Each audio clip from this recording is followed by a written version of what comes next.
Next topic पिछले ही topic की extension है, यानी law of conservation of angular momentum. और law of conservation of angular momentum कहता है कि अगर हमारे पास किसी सिस्टम के ऊपर एक्सटर्नल टॉर्क एक्ट ना करे तो angular momentum of the system remains constant.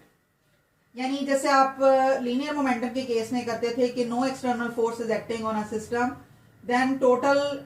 Linear momentum of the system remains constant. अब यहाँ फोर्स की जगह हम टॉर्क की बात करेंगे, क्योंकि यहाँ पर सर्कल में मूव करते हुए बॉडी के ऊपर फोर्स एक्सर्ट नहीं हो रही होती बल्कि टॉर्क एक्सर्ट हो रहा होता है, जो उसकी सर्कुलर मोशन को कम या ज्यादा कर सकता है।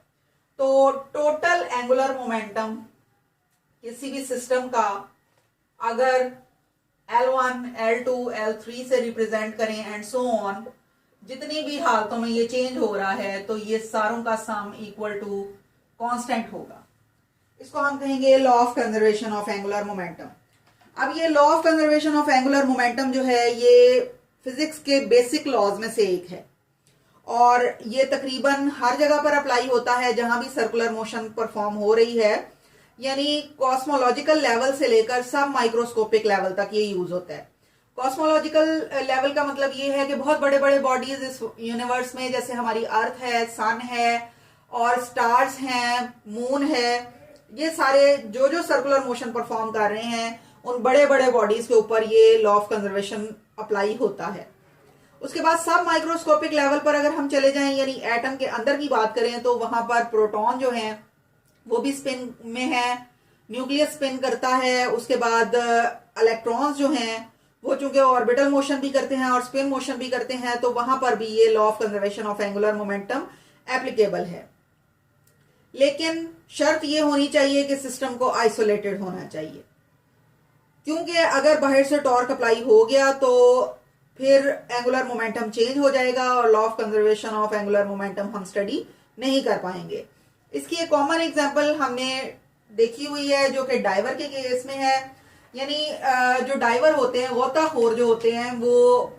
जब पूल के अंदर छलांग लगाते हैं तो उससे पहले एक बड़ा सा तख्ता लगा होता है जिसके ऊपर वो दौड़ते हुए जाते हैं और उस तख्ते के एंड तक पहुंचते हैं, अपनी बॉडी को ऊपर की तरफ उठाते हैं और फिर रोल करते हुए अपने बॉडी को नीचे जंप कर देते हैं पानी के अंदर। अब ये डाइवर जो है ये जब बोर्ड को पुश करता है with a small angular velocity about a horizontal axis, तो जब ये 5.13 डायग्राम जो है उसमें आपको दिखाया गया है कि जब ये जंप करेगा तो इसने अपने हाथों को ऊपर की तरफ स्ट्रेच किया हुआ है, यानी इसका जो मोमेंट ऑफ इनर्शिया है इस केस में ज्यादा है क्योंकि उसकी बॉडी स्ट्रेच्ड है। तो अगर ये इसका सेंटर है तो यहां से यहां तक का फासला r इंक्रीज हो जाएगा, क्योंकि l की वैल्यू हम लेते हैं mr² ओमेगा से। r के इंक्रीज होने की वजह से मोमेंट ऑफ इनर्शिया इंक्रीज हो गया और वेलोसिटी डिक्रीज हो गई, यानी वो स्लोली जंप करेगा और फिर अपने बॉडी को बेंड कर लेगा। बेंड करने से उसका मोमेंट ऑफ इनर्शिया डिक्रीज कर जाएगा और उसकी एंगुलर वेलोसिटी इंक्रीज कर जाएगी, यानी वो तेजी के साथ कलाबाजियां खाता हुआ जाएगा। और जब वो पानी की सतह के बिल्कुल पास पहुंचेगा दोबारा से अपने जिस्म को स्ट्रेच करेगा, यानी उसका मोमेंट ऑफ इनर्शिया इस पोजीशन में इंक्रीज हो जाएगा और उसकी एंगुलर वेलोसिटी डिक्रीज हो जाएगी और वो बड़े आराम से पानी के अंदर दाखिल हो जाएगा।